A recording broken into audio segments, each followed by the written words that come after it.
Hey, we got it to work. Good day, everybody. This is Mike Leibovitz, host of On the Fly Wi-Fi. A couple of technical difficulties today, but I guess that's the world that we live in.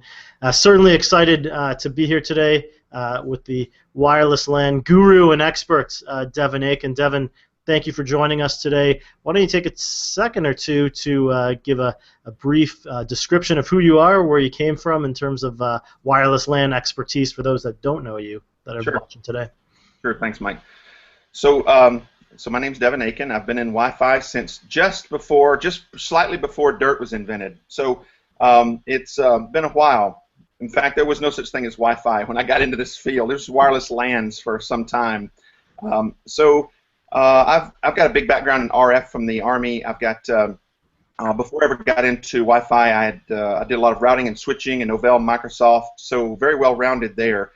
And then when Wi-Fi showed up, back in let's call it '99 time frame, it was pretty much all I wanted to do. So it's been a good 15 years, and I've worked with I've founded CWMP program back in 2001. Co-founded that and ran that till 2009. Went to Aerohive Networks for 4 years as their chief Wi-Fi architect and a chief evangelist, and then I went to Airtight for a short stint, and then started my own company, Divergent Dynamics, back in April. So it's been you could call it a fast 15 years. I don't know that any 15 years goes by fast. So, that's it in a nutshell. So it's definitely exciting, right, in terms of the past, where you've been in the past, and today, I guess, and certainly I think you and I could probably hold a conversation for a long time. Talking about history and all sorts of cool things about Wi-Fi over the years, but today we're going to talk really about tomorrow in terms of what's coming. And we hear about the IoT, the Internet of Things, and certainly if you read analysts or any sort of articles that come out about IoT, everyone has different predictions in terms of dollar values and by 2020 and all these great cool things. But we'll keep it sort of in a more realistic conversation today. Why don't you start by just even trying to give your definition, at least, of the IoT and where it's going to take us? Sure. So my definition of Internet of Things broadly is everybody wants to stick everything onto the Internet. Everything. They want whether it's something you wear on your body, health, health or vision, like Google Glass, of course, and health monitors. It could also be sensors for homes or businesses. It could be your car. You pull in the garage. Your car connects to your Wi-Fi, connects to your internet. Anything and everything on the is connecting to the internet. And so when you say things, it just means it's so broad, so variable that you can't put it into any kind of bucket. You can make lots of buckets. To say, well, there's outdoor stuff and indoor stuff. There's commercial and there's residential. There's human-directed and industrial or self-directed. You could put the Internet of Things in a lot of buckets or divide it up, but in a nutshell, it's just a whole bunch of stuff that somehow and for any reason that somebody can make up is getting connected to the Internet. That's my definition. So it's funny. I mean, I guess most of the things that I see and read, at least today, in terms of IoT, is probably more consumer side. All sorts of things in terms of healthcare, wearables, smart cooking devices. Whether they're ovens or stoves or microwaves, all these sorts of things. Even smart sporting appliances. And I know you are quite passionate about golf, as I am as well. Even intelligence in the sporting side of it, smart golf clubs and all the rest of it. Do you see the consumer side proliferating, and then probably like BYOD and consumerization of IT impact and shift over to enterprise? I think that will happen, but I don't think it'll be as, I'll call it, exclusive as you saw over the last 5 or 6 years, where we've always had the case where the home has driven the enterprise in Wi-Fi. This has always been the case. The chipset manufacturers cater to the home because of volumes. What you have at home, it's one AP typically. Sometimes it's 2 or 4, but let's say typically you have one AP. It covers the whole house. There's no need for fast, secure roaming. You have plenty of bandwidth that's dedicated to your family, 1 or 2 of which might be using the internet at a time, and so on and so forth. So your user experience is great. But then you go to the enterprise and you need fast, secure roaming and You need security like firewalling users and all these things. And home users don't understand hardly any of that. They say, well, why is mine broken? And they're used to 1 AP. They're used to dedicated bandwidth to their family. That's usually 20 megs or something. So they go to the enterprise and they're like, oh, this is terrible. And so the home pushes the enterprise. Well, in IoT, I think it's going to be a big combination. This tidal wave, if you will, is so large it makes BYOD look like an absolute joke. We have always said, BYOD is a 3x multiplier. Everybody's going to carry around 3 devices, and that's been accurate. Some people carry 1 or 2, some carry 5, but most people have a phone, a tablet, and a laptop. At least those 3, right? So you'll see that now people are going to say, well, I've got my phone, and I've got my laptop, and I've got my tablet, and those won't go away. In fact, those will be enablement tools for what IoT will become. So let's say the Apple Watch. Does it connect to Wi-Fi? Nope, because it takes too much power. So it connects over Bluetooth to your phone.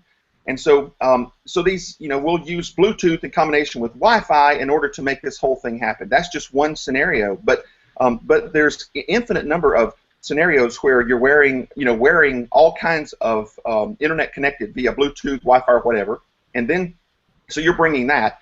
And then you think it's your God-given right to bring anything and everything it can connect to the internet and to your office. Like your office is somehow an extension of your home.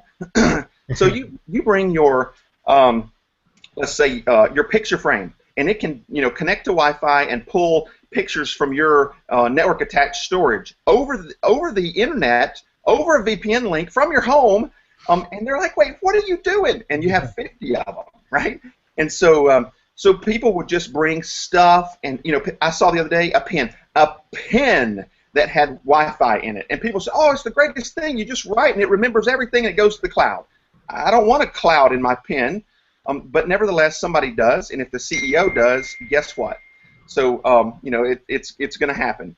And go ahead, you were going to say something. No, I was going to ask, because you touched on one topic that I hear quite often, and I know that you're pretty passionate in terms of 5 gigahertz proliferation, that frequency over 2.4.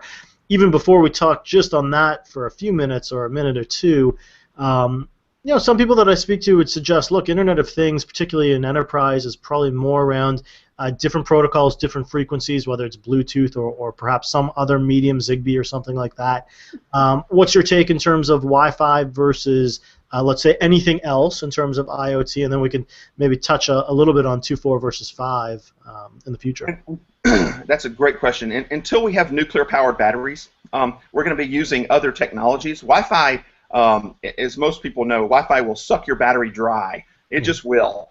And whether it's your phone or your tablet or your laptop, it's going to do that. And when you have devices that are really small, Wi-Fi sometimes is the wrong technology. Bluetooth Low Energy, those kind of things are more suitable, especially when you're talking a personal area. Bluetooth has always been described as a personal area network, a PAN. Well, connecting from, let's say, your Google, or let's say your iWatch, Apple Watch, and it connects to your iPhone. Well, that's a personal area. It's right around your body. So using a low energy, frequency hopper, which is very resilient, it's very low power. It doesn't interfere as much with everything around you. Makes perfect sense. So with that combined with battery life, I think we'll see a lot of Bluetooth. And similar, we could see, we could even see Bluetooth go into 5 gigahertz, believe it or not. I think that's coming. But I think there's a time and place for each of these technologies, and IoT is going to be so big. The tidal wave is at least 10x after you enter the BYOD 3x. So the Gartners and there's half a dozen of them out there, the analyst firms that do this. But all of them are saying well over 200 billion devices by 20. Last time I checked, it's almost 2015. And so that's 5 years. We're suddenly going to have 200 billion plus. And IDC saying 212. And so whatever that, and they said, those are on-again, off-agains. And the always connecteds are supposed to be just over 30 billion. And so when you look at those kinds of numbers and you realize there's only, what is there, 6 billion people on the planet? and a lot of them are not connected to the internet. This is a lot of devices, man, a lot of devices. So Yeah. I think IoT. Yeah. Go ahead, sorry. No, you go. You go. IoT is so big, it's gonna suck up all of your Bluetooths and Wi-Fi's and everything else we can come up with. People will just, oh, look at that, a new technology. I think I'll use it for IoT, and I think it's gonna overwhelm everything. I mean, it certainly has opportunity. I mean, I guess one of the big kind of a push behind it, IoT is kind of these life-changing capabilities, whether it's sensors and data collection. Certainly, from a healthcare perspective, there's some very interesting use cases to keep people, from coming to the hospital in the first place, potentially, and that kind of expands, I guess, the conversation, or perhaps the point in terms of why the IoT. I mean, maybe we should have started there. Do you agree or disagree in terms of why? Like, why is there so much interest in having these devices everywhere? I think the interest comes from a couple of different perspectives. One is money. I mean, think about that. If there's a new way to do something, if there's a more innovative way, if there's a way to beat your competition, it doesn't matter which country you're talking about. It could be the U.S., it could be China, it could be UK. It makes no difference. Everybody's competitive, trying to make more money for their families. So they come up with a new business, whether it's over the internet or whatever. And so money drives a lot of things, and I believe it's driving IoT in a big way. The other, I guess, major factor that drives IoT, in my opinion, is there's no real ability or way to say no. It doesn't really matter. Your question's spot on. Do I think it's a good idea? Does it, should we be doing this? The answer is it doesn't matter what I think, and it doesn't matter what you think or anybody else thinks, because IoT is going to happen. One of the reasons is because it's available. I mean, look at Pinterest and look at Facebook and look at LinkedIn. They happen because they were just gonna happen. There's no way to stop that type of progress.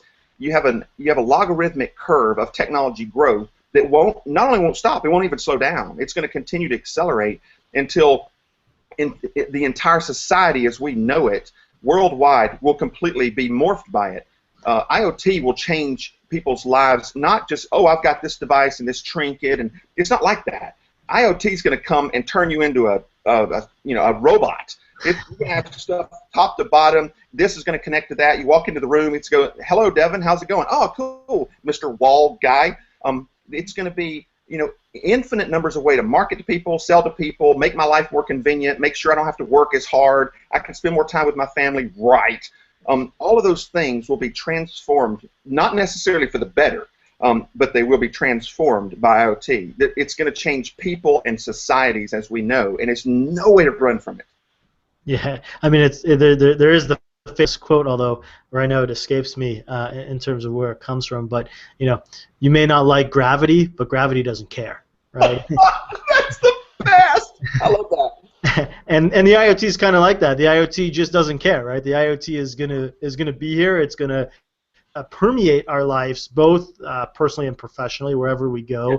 Hopefully for the better, right? I mean, we look at technology that we have today in our hands, 20 years ago wasn't even a thought, right? And I guess that to me is what's so interesting about IoT is where it can take us, considering the things we do today with smartphones, with tablets, with all of these devices we have today. 20 years ago, people would think that we're crazy to even be having a video call like this with what we're talking about, right?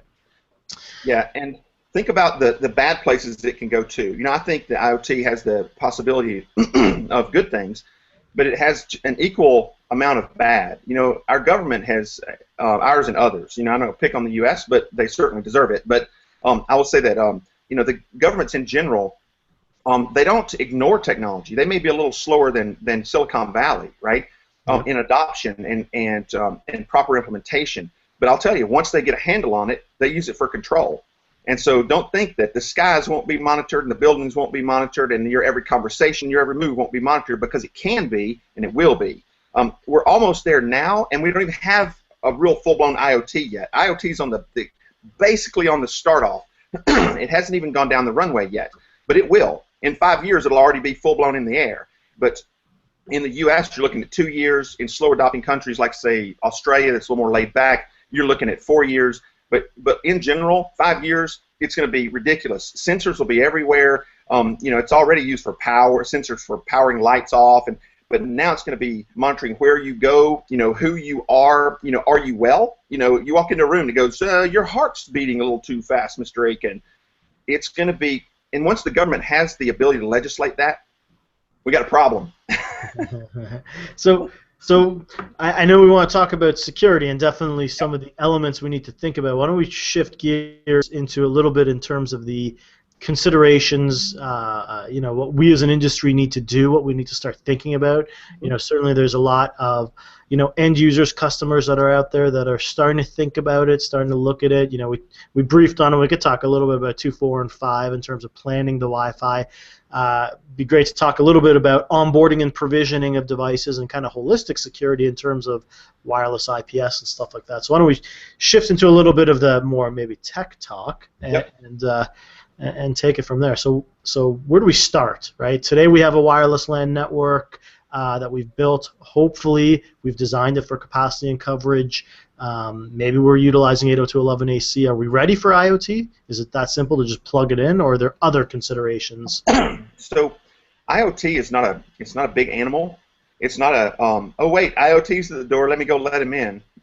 So IoT is going to come through the cracks.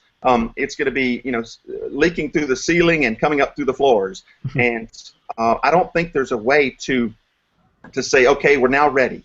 In security, you always hear there's no such thing as like security. It's always an ongoing, evolving, trying to be better, plug my holes, and have more innovation. That's exactly what IoT preparation is going to be. It's going to be this, because the reason is because you don't know what to expect. It's going to come from everywhere, and it's going to be every kind of thing. That's why they call it things. And you can't be prepared for everything. Nobody can fight a war on every front. And so what you try to do is you shore up this front and then that front, and they're coming to the back door. I think I better go to the back door now. So I think it's not something you do once and say, okay, I'm ready, but something that you have to plan for. Hey, our infrastructure's old. Well, that's already bad. We can't handle density and throughput and lots of devices. Oh, that's already bad. So those are obvious. Yep. But even when you go and you buy awesome Wi-Fi and you tune it and optimize it, and you think, okay, I am ready. You're probably not ready, because and I'll give you some examples of what I mean by that. So with BYOD, we saw a 3x multiplier in the number of devices. When most access points had 10 or 15, now they've got 30 to 45 or 50, and it starts getting a little harder to make things work. So that was a challenge, and we as vendors, we were out there, our stuff handles density better, ours is more optimized for voice, blah, all these differentiators, but it was all within the realm of, okay, we can do this, most people can, but we've chosen to optimize over here. IoT will break that. So you multiply times that 3, and let's say that you get the average of 30. Let's say for across all verticals, all scenarios, high density, low density, you got an average of 30 per AP. That may be a little aggressive, but let's say that's reasonable. Right. And now let's multiply again times 10. So now you have 300 on average, not peak, average 300 on an access point. Now what happens? 802.11 starts breaking. The protocol starts breaking. There's got to be more tuning. There's got to be more optimizations for that. The security doesn't hold up as well. We certainly want to discuss that. Yep. But the density and throughput alone, maybe throughput's okay. Could be. It depends on how much bandwidth you have and so on. But maybe it depends on the users and what applications they have. So, but when you put 300 on average on an AP, it changes the game fundamentally. It's not like we went from 30 to 60. It's 10x, and that 10x is going to happen easily within that 5 years. In some vertical markets, like your healthcares and your manufacturing, your finance, and some of these very early, in some in education, you're going to see this happen very quickly, 2 to 3 years, and suddenly you can't believe that there's so many client devices. Like, where do they all come from? And so that's going to break, your design. You're going to be like, I thought we had it whooped, and you're going to see 2.4 gig is completely and utterly saturated to the point it's unusable. So you have to move to 5 gig, but even 5 gig starts getting strained, even with a great, fabulous design. Everything you think just scratch it and start over. That's what IoT. It's how big it is.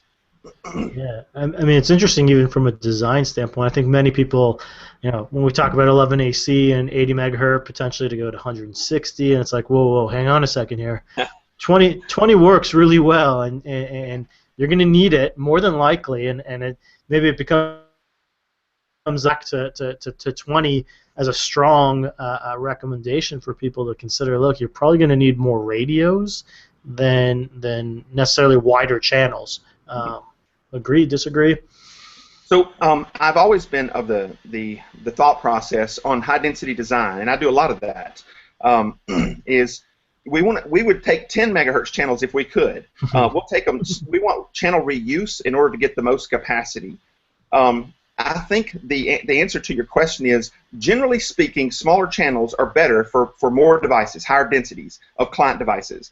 That's generally meaning 80 or 90% of the time.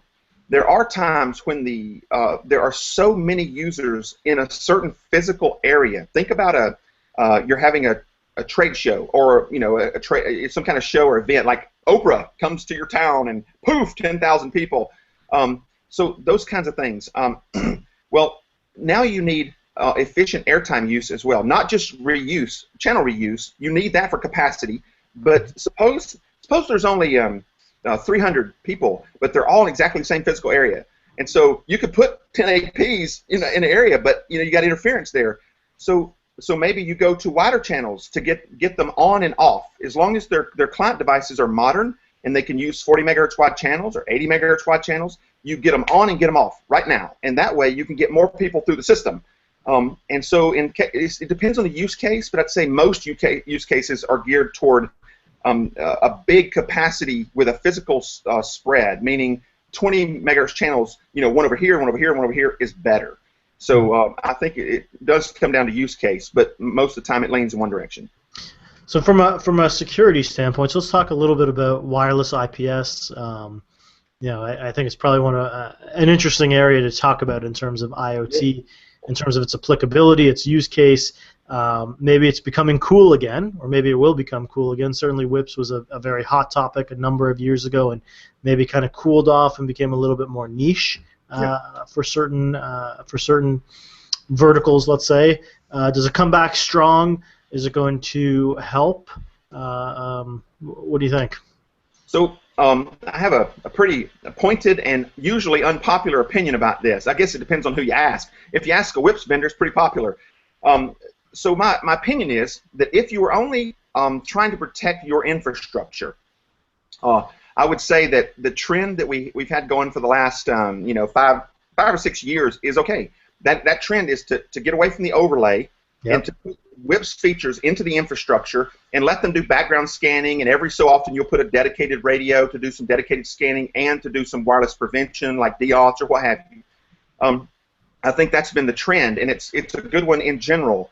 IoT will absolutely confound that scenario. And the reason I say that is because WIPS has always been about protecting your infrastructure, but because behind the AP lives all your servers and your content, your applications, and all the things you're trying to protect, right?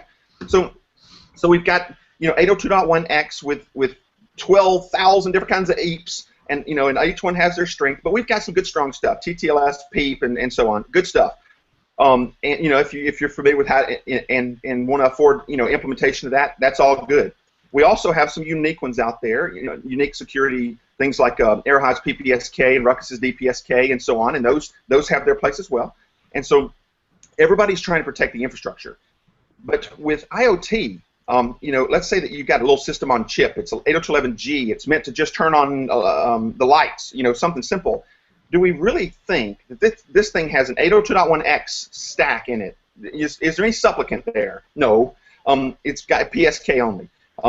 And does it have an integrated firewall to protect itself like Windows or Mac or Linux? No, it has nothing. It is literally connectivity, and you're lucky to have PSK with WPA2 passphrase. Yep. So that's lucky, because if they'll go through the certification process to get this thing WPA2 passphrase certified, personal certified, that's a bonus.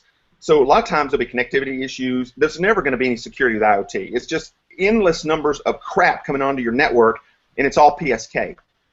And if you go back to a vendor and say, hey, this little system on chip that does a sensor thing, can you give us 802.1x and firewall it? And they're going to be like, are you smoking crack? This thing has 16K. 16K!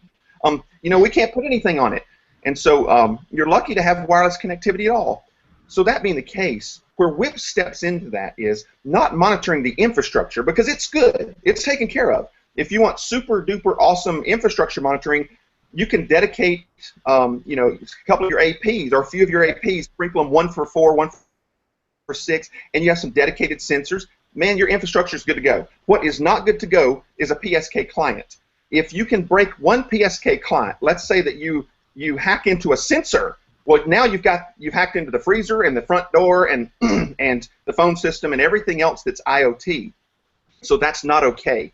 So what we need to be able to do is constantly monitor not a few, but 10x number of devices with WIPs. And we don't care about the infrastructure. We do, but it's taken care of. That piece is well known and well taken care of. The client, they will be the target of every attack. If it's PSK and you can break that client, first you're going to try to steal the client, right? Get him off the infrastructure, get him onto yours, and then you're going to sit there and ping him and play with him until you can break him. You break him, you break them all. So how do we fix that? The WIPS is going to be monitoring. It's going to see what you're a rogue, you don't belong there. All the things that WIPS does, and it does this to 10,000, 100,000, a million clients, and while the infrastructure is taking care of itself. So I think WIPS has a place, as does new security. In addition to that, things like PPSK and stuff like this is very, very valuable. But WIPS has a major play in IoT, and it's just from the client perspective. Yeah, interesting. So, I mean, there's probably a whole bunch of stuff. We're kind of approaching the bottom of the hour. Super interesting conversation. I mean, we probably could talk for hours and hours. Clearly appreciate your time, Devin. Why don't you give us, best recommendations, even a little bit of a plug for Divergent Dynamics. I know a new company that's forward-looking, right? Not necessarily looking at the past, looking at what's coming in the future. Why don't you help us conclude our episode today with, best things that you can think about, best practices, best recommendations. And, well, I could list you a dozen right off the top of my head, so I'll try to prioritize the top one. Just since we're out of time, maybe we can do this again soon and then pick up the rest of these topics that we wanted to on IoT. But I'll say that the most important one is, regardless of which vendor you work for, work with, sell, makes no difference. You need to be talking to that vendor or to your product team about IoT readiness. There are so many things like super high density handling, maybe 500 clients on an access point. Things like an individual PSK. I call IPSK. It's like, whether it's a generic term for PPSK or DPSK or all these unique ones, but some type of individual PSK mechanism that we can use for IoT that is geared toward devices and not geared toward users. So user security is what we have today. We know how to do that. We don't know how to do device security at massive scale. And that's something, lots and lots of keys. The key distribution mechanism has to be versatile, flexible, and scalable, and so on. So go talk to your vendors and say, hey guys, whether it's security or it's, or it's density handling or it's spectral efficiency or whatever, we need you to be ready for IoT. Because if you're not, guess where we're going to go? We're going to go to a vendor that's ready. We have to have it. As an industry, we have to have it. And so, and then as far as just a small plug for Divergent, we're an integrator, a systems integrator, and a value-added reseller for various Wi-Fi vendors, diagnostics and infrastructure. Even do some wired, but we focus on Wi-Fi, and we focus very heavily on performance and optimization. We do a lot of assessments. Come in and say, okay, these are the top things you need to do to make this network perform in the way that you expect to get the most out of the money you've already spent, and help you understand when would be appropriate time to upgrade. So things like high throughput and high density and performance and diagnostics and monitoring, we do all of those things in a variety of settings. We focus on healthcare, education, retail, and one-offs like stadiums and arenas and stuff like this. We do a lot of the one-offs because I know a lot about high density handling and things like this. So that's the plug for us, and you can find us on the web at divdyn.net, divdyn.net, and that should be good enough thank you for the plug. Yeah, no, for sure. A part two episode, actually, if by request or even our own choosing, because we can do what we want around here, uh, might be a really excellent idea. I find most of the time as I do these, there's so much to talk about, and IoT is just such a massive conversation that maybe it's a really cool idea to regroup in a couple months, maybe a quarter or so, a quarter or two, and see what kind of progression, if anything's hitting out in the enterprise. Obviously, once the Apple Watch, iWatch starts shipping, I think people will take notice. I think that's probably the inflection point where I have a feeling enterprises will start asking the question, whether it's schools or hospitals. Completely agree. They'll feel something. Completely agree. People don't like to address things like this until the pain hits. But I'll tell you, in this case, by the time the pain hits, you're already in a world of hurt. It's better to start looking at it before the pain hits. It's too late. You can't build a wireless LAN when people start asking you for it. Right? It's too late. But hey, I certainly appreciate your time, Devin. I certainly appreciate everybody who spent some time with us today to watch. Hopefully this was a useful and educational episode for everybody. Certainly would love to have Devin back on again. Again, Devin Aiken, CEO of Divergent Dynamics, thank you very much for being here with us today. Thanks, Mike. I really appreciate it. I enjoyed it. We'll definitely do it again. Absolutely. Okay. Thanks, guys.